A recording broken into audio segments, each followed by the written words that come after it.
British schools have been at the heart of allegations of extremism as the government focuses on the need to challenge radical views among young people. But the focus on children has raised concerns over what exactly constitutes extremist views, with anything from opposing foreign policy to refusing to celebrate Christmas flagged up as signs of potential extremism. Manaz Akhtar Janjua is a parent at one of the schools where a controversial survey designed to detect the early signs of radicalisation was administered.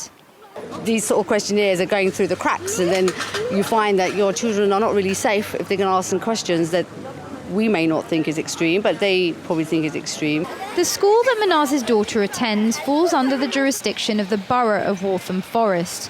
We asked the council for an interview, but they declined and instead gave us a statement that the programme is not designed to focus on controversial issues, but doesn't shy away from difficult topics or conversations.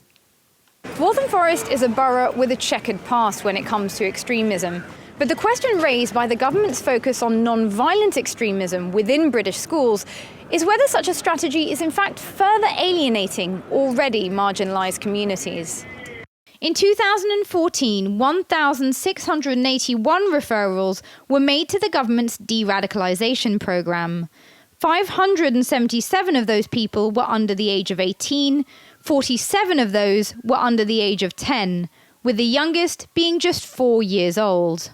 The threat posed by extremism and radicalisation, given that we've already seen young people travel to Syria, people becoming involved in terrorism offences are getting younger, it suggests our data that we're researching shows.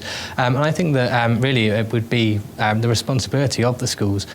Today, half of all radicalisation referrals come from schools, and that has some educationists concerned about the changing nature of the student-teacher relationship.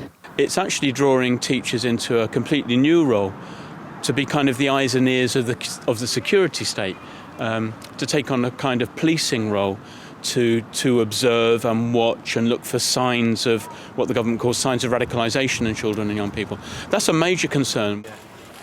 The British government says the most significant threat to security in the UK comes from groups like Daesh.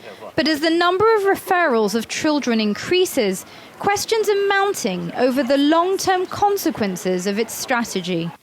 Myriam Francois-Cerrah, TRT World, London.